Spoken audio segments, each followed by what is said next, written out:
Hi, everybody. How are you? Welcome to the Veritus Group webinar, The Hidden Problem That's Costing Nonprofits Thousands or maybe millions of dollars, euros, or pounds. I am Sara Di Lullo, Director of Client Engagement for the UK and Europe office here at Veritus, and I'll be working behind the scene as Jeff shares more about this topic with you today. So before we get started, I want to make sure you know how to use our webinar system. Because of the big number of you with us today, we aren't able to take your questions out loud. So as your questions are so important to us, please remind to put them in our question and answer box as we go along. I'll be working with Jeff to make sure that we address as many of your questions as possible. So we have an international audience here today. We've got people from the US, from Italy, from Spain, the UK, Switzerland, Netherlands, even Singapore and Australia. So I really want to note that you can turn on the translated caption and select your preferred language in your Zoom setting. You should have 3 dots in the bottom right corner of your screen where you can select your preferred language of captions. What else? So I just want you to know that I'll be sending you a link to a recording of this webinar later this afternoon. And we will be also sharing a copy of the slides along with the recording. So be sure to check that out. And let's begin. Jeff, I'll pass it over to you now. All right. Thank you, Sarah. Great to be with you. Good morning, good afternoon, good evening to all of you. It's great to have a whole global audience this morning and evening and afternoon. All right, let's talk about our subject. A little bit about me. I'm principal and owner of Veritus Group. I've been in fundraising for over 30 years now. And I started in 8 years with a nonprofit, working as a development director, working with very small nonprofits. I worked for a large agency that did direct response fundraising and worked with very large clients all over the country.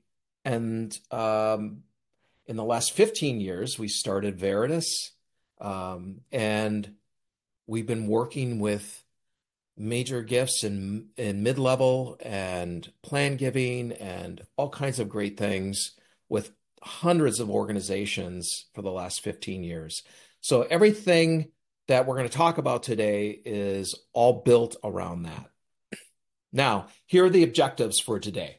So you're very clear. We're going to discuss some of the significant problems that I feel the nonprofit sector has caused to lose their way.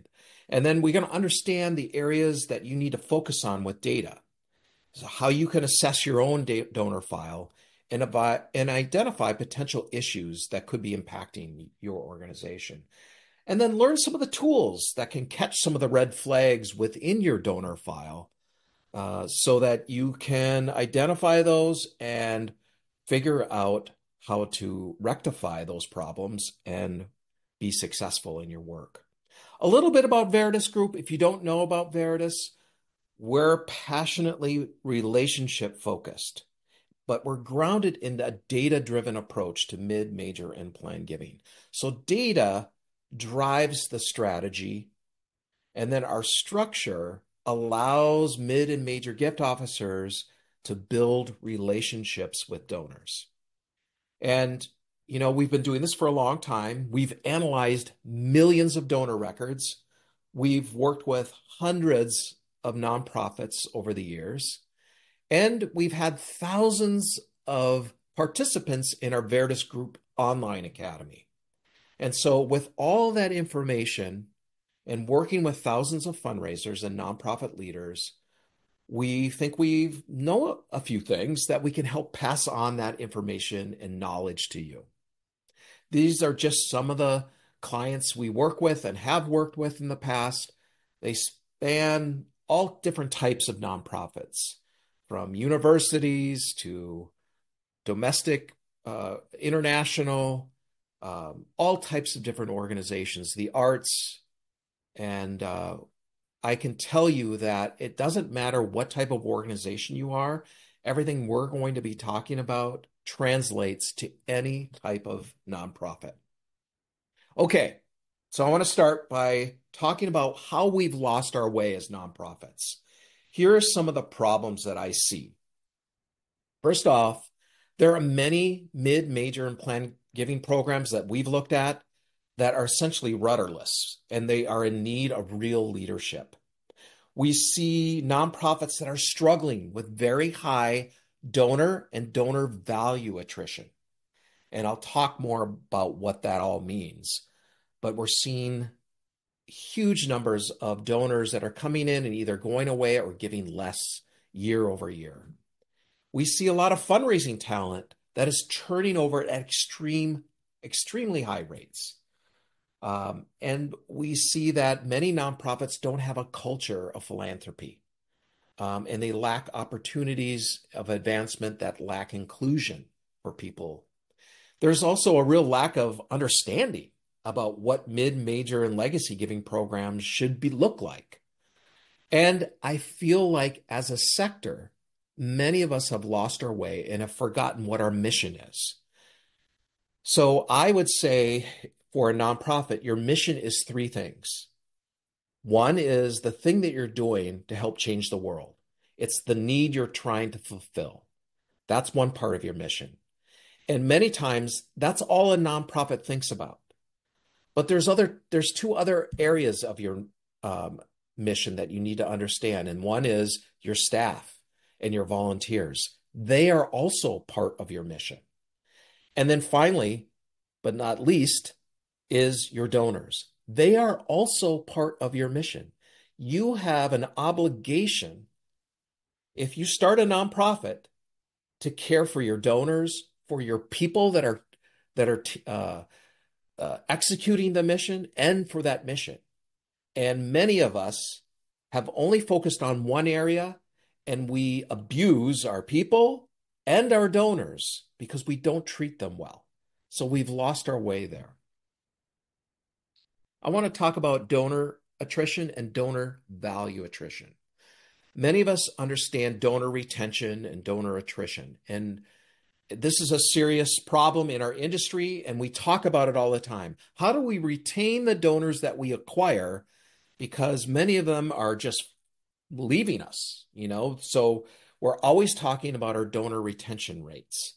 And over the last 5 years, they've been going down and down and down. It's getting worse. And we're always trying to figure out how to address that. But one of the things we don't talk about is donor value attrition. And I'm going to explain what that is by looking at these two different views. Let's focus on view one here. So most nonprofit leaders and managers look at their mid and major gift program by bottom line numbers. What did they do one year, and then what did they do the next year? And in this case, this organization brought in $2.5 million. And the second year, they brought in 3.1. So from year to year overall, they grew by 21%. So if you're the executive director of this nonprofit, you're feeling pretty good about that growth. What we like to do, though, at Veritus is peel the onion back a little bit. Excuse me. We want to know, what did the donors that gave in that year one, the same donors do in year two? And in this scenario, you can see that those donors that gave the 2.5 million, those same donors the next year only gave 1.3 million, or we lost 49% of their value in just 1 year. The only reason the overall program grew by that 21% is because new donors that hit the 1,000 plus Q mark was at $1.8 million, and that overall grew the overall program at 21%. But we want to know, what happened to those donors that went away or gave less year over year? And most organizations don't look at their file this way. They look at the bottom line. We grew by 21%. Things are great. But if you actually looked at donors, the same donors year over year, you'll see a different problem. Here's another example of that from just one portfolio of a major gift officer. In year one, 150 donors, this portfolio, $1.9 million in revenue. And those same donors by year 3 were now only giving 584,000. Or over that period of time, from year 1 to year 3, they lost 69% of their value. That's a huge amount of revenue. Now, when we showed this to the organization and we said, well, what happened to donor number 4 that gave $60,000 in year 1 and they stopped giving? Or what happened to donor number 6? They gave 50,000 and they stopped giving. The problem with this is that no one knew the answer to that. No one understood why that donor stopped giving, and that's a problem, especially in major gifts. Because in major gifts, if a donor stops giving or gives less, you should know exactly the reason why that donor either gave less or stopped giving. Here's another example of an organization. Over a 3-year period, they grew by 17%, from 20 million to 23.3 million. Over that 3-year period, 17%. However, when we looked at and broke it out by individuals and organizations by year, you can see in year 1, they brought in $10.5 million from individuals. And by year 3, those same donors were now giving $7.5 million. So we lost about 29% of their value. And then year 2 class, in just 1 year, they gave 3.1 million. Those same donors the next year gave 1.7, or we lost 44%. So you can see the organizations did something similar, but over that 3-year period, this organization lost $9.1 million to value attrition, meaning that what they gave from year 1 to the end of year 3, in that period, they lost 9.1. Now, remember, this organization overall grew by almost 17%.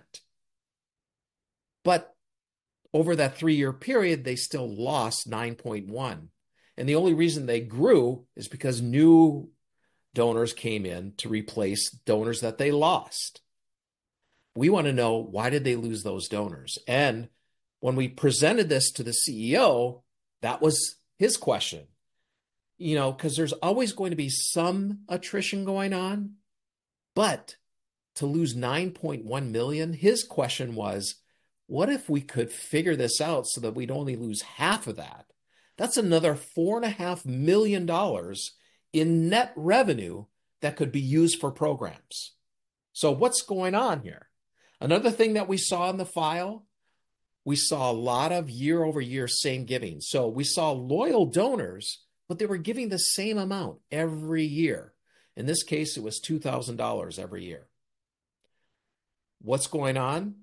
Well, obviously, no one's really asking the donor to do more. It could either be they were a sustainer doing a pledge and no one bothered to see if they wanted to give more, or donors were just giving on their own at that amount. And because they didn't want to rock the boat at all, no one asked the donor to do any more.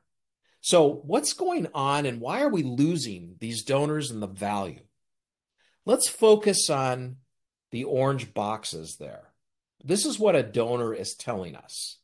They're saying, hey, you made me aware of a problem.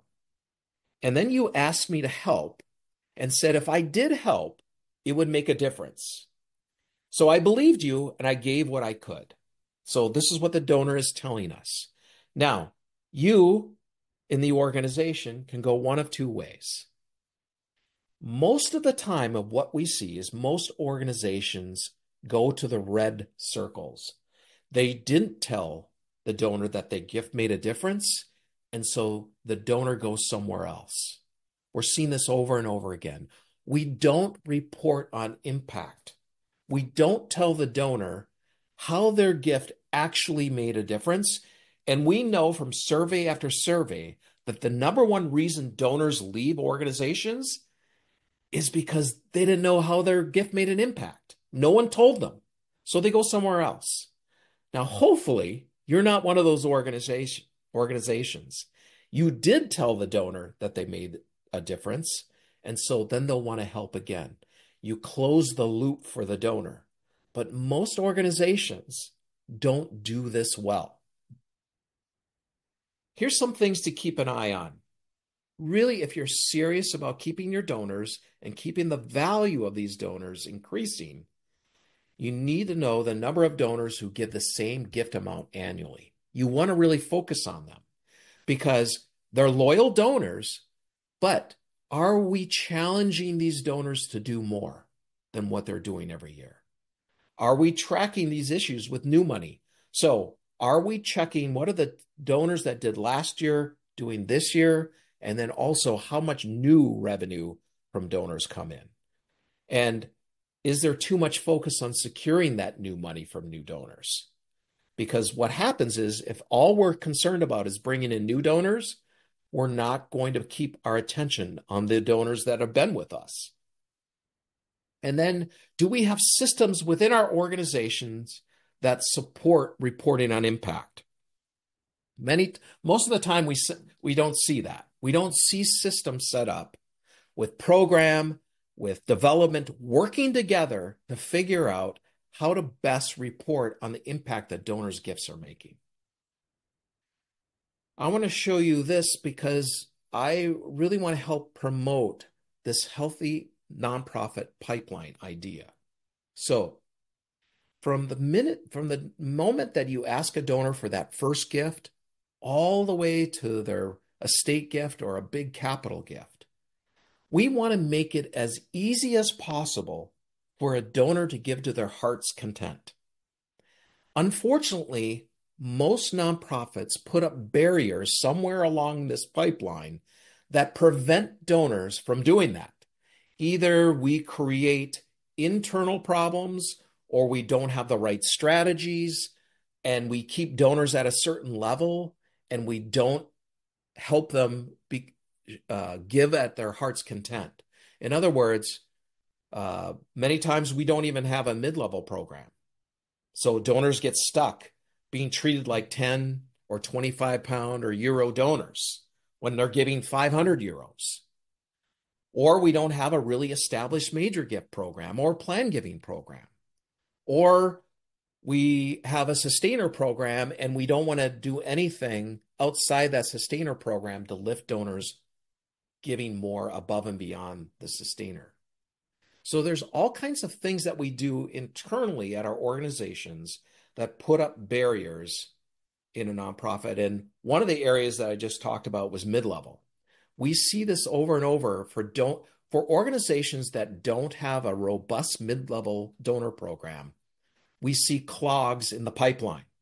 And it's usually around the 1,000 to 249 or 1,000 to 4,999 group. There is a clog, and that clog is usually because we're not challenging donors to do more than what a 25 or 100 pound or euro donor is doing.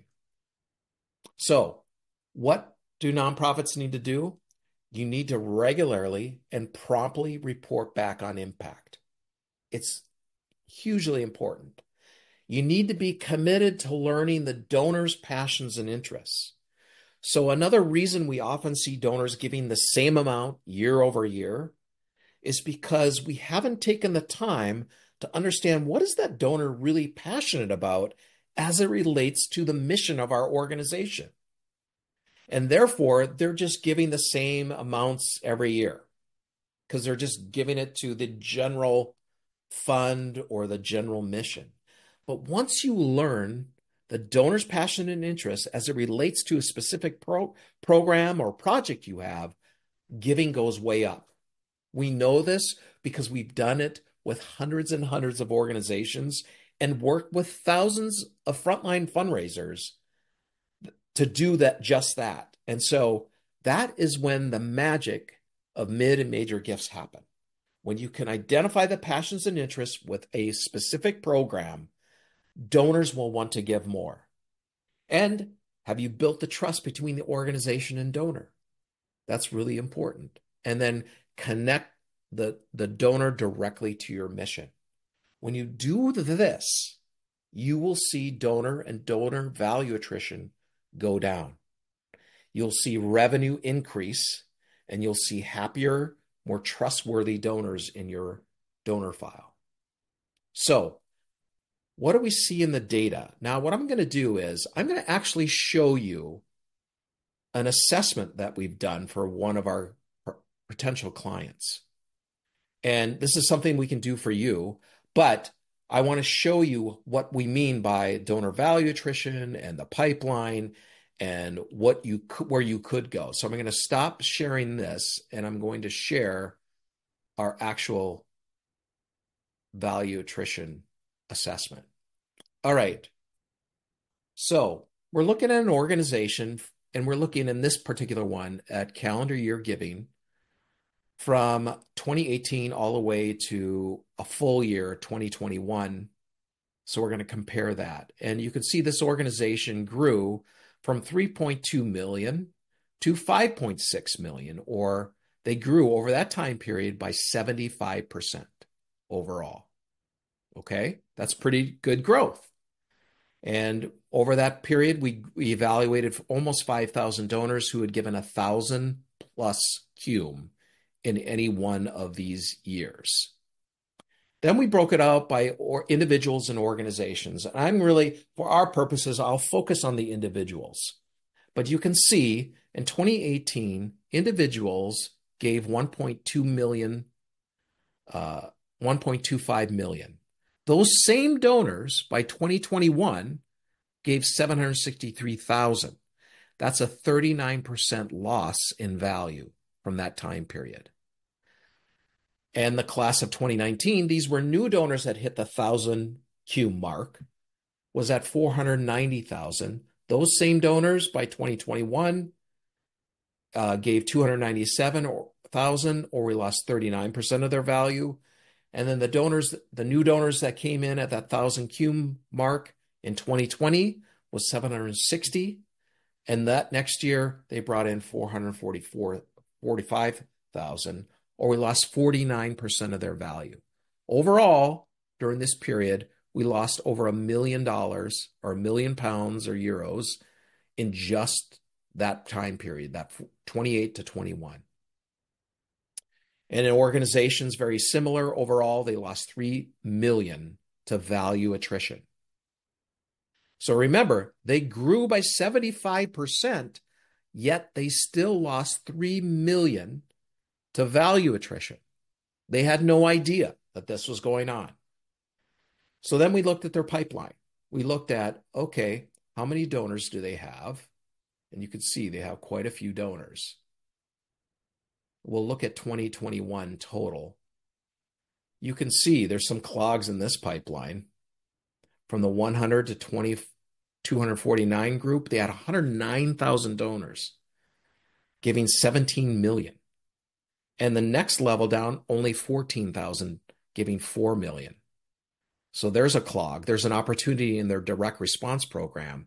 But let's focus on the 1,000 to 4,999. So, 500 to 999. 1,700, 1.1.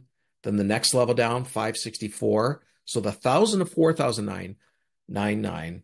568 donors giving 889,000. The next level, 27 donors giving 172.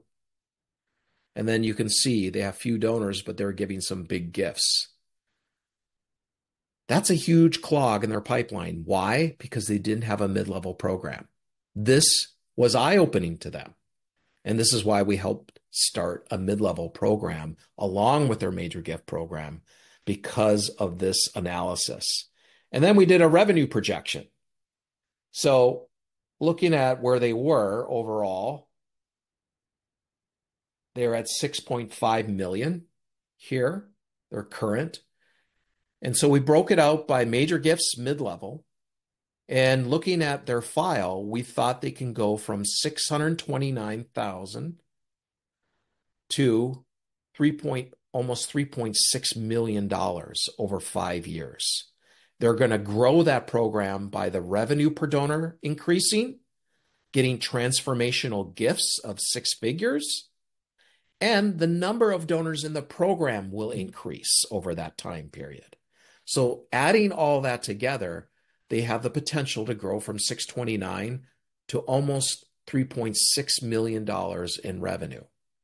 That's significant for major gifts. In mid-level, they have a lot of mid-level donors.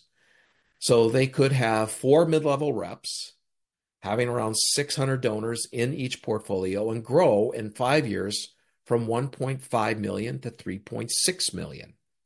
And they're going to grow it by the number of new donors and the revenue per donor increasing over that time period.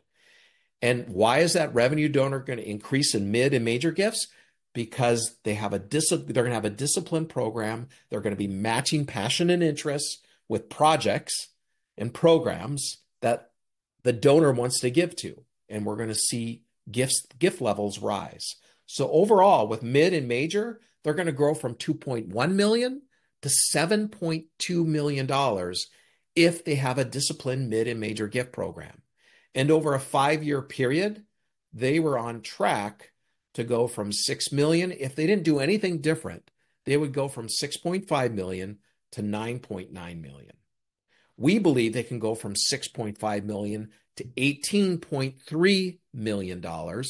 And over a 5-year period, if they followed a disciplined mid and major gift strategy, the Veritus way, they could bring in an added $18.5 million over 5 years. So, and we believe this is conservative. And so this is just an analysis of their program, of their donors, what they're doing now and this is very eye-opening. This was super eye-opening to them when they saw this because they thought they were on a good growth path, but they didn't realize how much more potential they actually had. Okay, I'm going to stop sharing that and we'll go back into our PowerPoint. All right, so the goal here for you and your program is to create a fundraising system and strategy that helps the donor give to their capacity. That's what we're trying to do. So you have to ask yourself, are you looking at year-over-year growth of your existing donors? Or are you just looking at bottom line revenue? Are you accounting for the impact of that new money on your overall net revenue? And what is your rate of promotion from the mid-level donor to major gifts? In other words, how many donors are moving into your major gift program from mid-level year over year? Do you know what that is? We know from all the analysis we've done that on their own, without a mid-level program, donors usually move from 0.2 to 1.2% into major gifts of the mid-level file. If you have a good mid-level program, that can range from 3 to 4% of your donors moving into mid-level, moving into major gifts. That's a huge number of donors by having a major or mid-level program moving into major gifts. And are you evaluating your donor attrition and donor value attrition? Are you looking at those numbers? Now, one of the things I really strongly urge all of you to do is to assess your donor pipeline. You want to know by cum level giving, how many donors do you have in those cum levels, and then how much revenue comes from that, so that you can identify your own clogs in your file. So you can go to your database and select any donor who gave $1 or more in any one of the last 4 calendar years and or year to date. And for each donor, export the following into a spreadsheet: the donor counts, the cum giving totals, and the average gift amounts. And then put the information in giving ranges on this chart. So this is what it would look like. This is what you want to know. And you can see this organization is very big. They have over 500,000 donors giving almost $50 million a year. But look at this. Look at this. You can see how many donors they have in the lower giving ranges, and look at how many donors they have in the 1,000 to 4,999 group. 4,173 giving 6.7 million. The next level down, 175. Huge clog in their pipeline. This organization came to us because they had really no major gift program at all. They had all these donors that were coming in. They were really good at acquiring them and cultivating them through direct response tactics, but they didn't have a mid-level program, and they had a really small major gift program. And they came to us and said, we need to start building this because it's getting more and more expensive to acquire new donors, and we need more revenue from our top end donors. And so because of this pipeline, they realized they had to have a mid and major gift program. So we know that a healthy mid and major and legacy program happens when all functions of the donor pipeline are fully functioning, from donor acquisition all the way to making that legacy gift. That pipeline has to be healthy, and it has to be barrier-free for your donors to move up to their heart's content. So what does that look like? What does a healthy organization look like? Everyone at the organization sees the donor as a partner. That means you have a real strong culture of philanthropy within your organization, so that your CEO, all the way to the front desk person at your organization, understands the role that donors play in making this mission happen. Gift officers are always seeking out and learning the donor's passions and interests, and they're doing that by creating authentic relationships with them, building the trust with that donor. And you have the system that has been created to allow the donor to reach that full potential. You've looked at your donor pipeline, you have identified barriers, and you've knocked those barriers down. And then the organization and gift officers promptly report back on the impact of the donor's gift. I think I've said that now 3 or 4 times in just this short period of time, but it is so important, reporting back on the impact of their gift. Now, this data assessment, it's really important that you look at your file and look at donor value and donor value attrition. So we do this for free for every organization that requests it, that is large enough for us to actually get enough information from. We do this for free. And why do we do it for free? There's 2 reasons. One, because at Veritus, we believe in getting you good information about what is happening to your donor file. That's number 1. Number 2, it allows us at Veritus to get in front of you and show you firsthand what is happening to your donors and how are they behaving, where there's areas of opportunity for growth, and then show you a 5-year revenue forecast of what is possible if you actually had a disciplined mid and major gift program. So that's why we do it for free. And you can do this for yourself, or you can let us do it. We provide this free assessment to all organizations that qualify, and we only require a simple data pull and no identifying donor information. We don't want to know any donor names or anything like that. So what do you get from this value attrition? You get the analysis of your donor value attrition over the last 5 years. You get a breakdown of donor value attrition for individuals and organizations. You get a 5-year revenue projection for mid-level and major gifts. And you get that pipeline report that shows clogs in your pipeline and recommendations on the number of MGOs and mid-level officers your data supports, because your data will drive how many frontline fundraisers you actually need to be successful. So please get your donor assessment. And Sarah, this is now a great time for questions that people might have. Yes, Jeff, thank you so much for this presentation. We have a few questions for you. So the first one of them is, can you share some industry benchmark on average donor attrition rates and how to determine a healthy retention rate? Yes. So on average, what we've seen is somewhere between 15 and 20% value attrition overall. And so anything above that is too high in our opinion. That's one thing.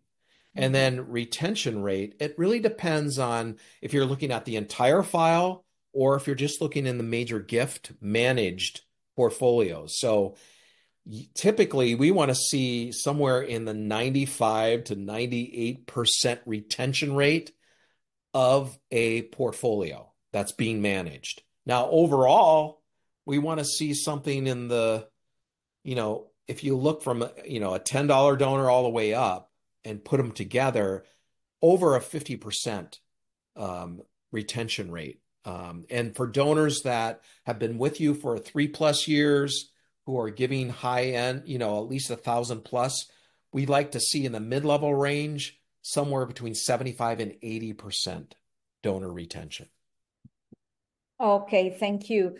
So we have another question from Tony asking, could you please give some example of how nonprofits can report impact back to donors other than in an acknowledgement letter? Yeah, there's all kinds of ways, very creative ways. First of all, program should be able to put together a report around their programs and how effective they are.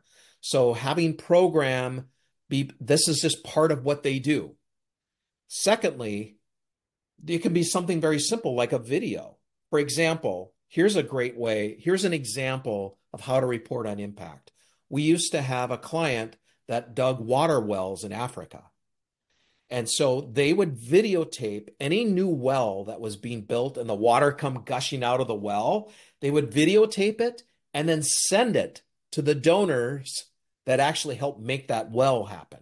So that's just an example of how you can show impact, but being very creative, and it doesn't have to cost a lot of money to do.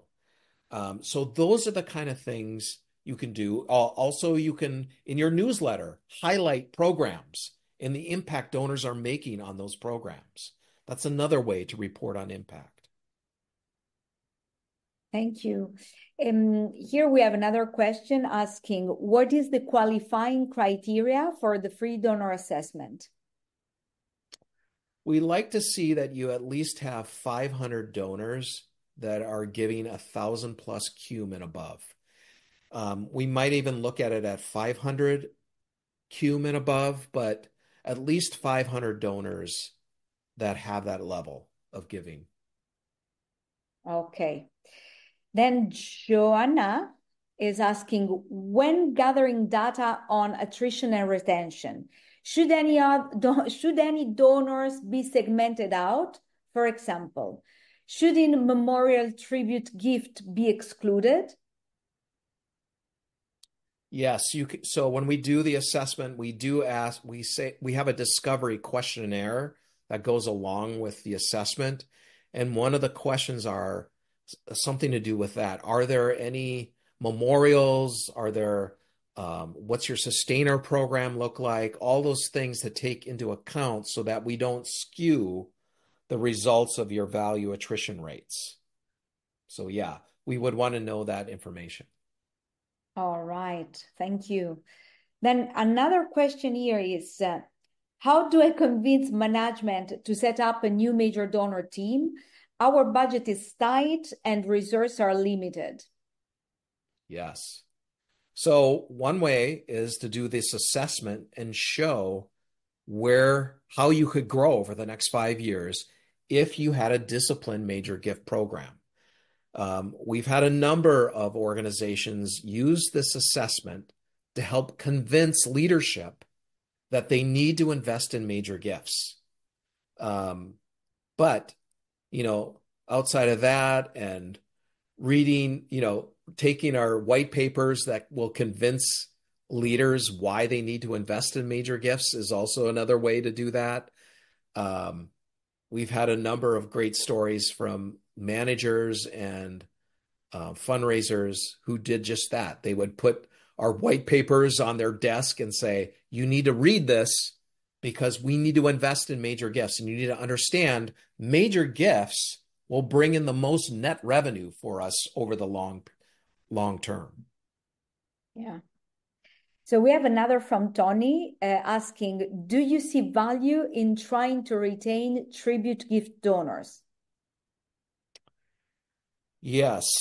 So what we would do is go through, help put all of those tribute donors into a qualifying process, meaning we wouldn't consider them a major donor, even though they gave a gift that you would say is a major gift, until we actually had a conversation that said, do you want a relationship beyond that tribute gift? Do you want to understand what our mission is fully about? And are you connected to that? Otherwise, what'll happen is you'll put all these tribute donors into portfolios, and most of them will not want a relationship with you. And the frontline fundraiser will be really frustrated because they're just going to be taking up time. They're not going to engage with you. Yeah, thank you, Jeff. Then we have a very nice comment here saying it's anonymous and it's saying no questions. But I want to say thank you for a fantastic presentation. It was prescriptive and helpful. Take care. Thank you very much. All right. Good. Good. I'm glad it was helpful because this is something that most nonprofits don't think about. They just look at bottom line revenue and think, "Oh, we're growing. We're doing well." They're not looking at donors who are giving 1 year and the same donors the next year and the next year. And I guarantee you, it will be eye-opening to you and your organization how much revenue is going away. And then trying to understand, why is this happening? How are we caring for our donors? Do we have the systems in place to report back that impact? Are we asking donors for gifts? Some organizations are not personally asking or soliciting gifts from donors. They're relying on the direct response program to do that. And if you want donors to give large gifts, you're going to have to sit across the table from them or across the computer on a Zoom call and look them in the eye and ask for that gift. And that takes work. And it takes a system and a structure to be able to do that properly. Yeah, thank you, Jeff. We have another question here, which is very interesting, and says, what is the best method to grow our major donor base? We tried prospecting for new major donors and not had much success. Right. Well, I don't know your donor base, but I will tell you that every donor base that I've ever seen has major donors in them. Now, they may be hidden because you're not reaching out to them in the proper way. But this is why we really encourage you to have a mid-level program, because if you have a strong mid-level program, that will be the feeder into major gifts. So when someone says, we don't have enough donors in major gifts, the first question I ask is, do you have a mid-level program? Usually it's no. Well, if you start a mid-level program, you will start to see more donors moving into major gifts. Okay. So I think, let me see if there is no other questions. I think that, yeah, thank you for being with us today for this presentation. And thank you so much, Jeff, for sharing all this knowledge and all this interesting data with us. So, absolutely. As a reminder, you will receive a recording of this webinar and the slides via email tomorrow. And remember, if you're ready to get started with your free donor assessment file, you can follow the link we're sharing in the presentation or reach out to my colleague Amy or to me at Sarad, SARAD, at veritusgroup.co.uk. So thank you very much and take care.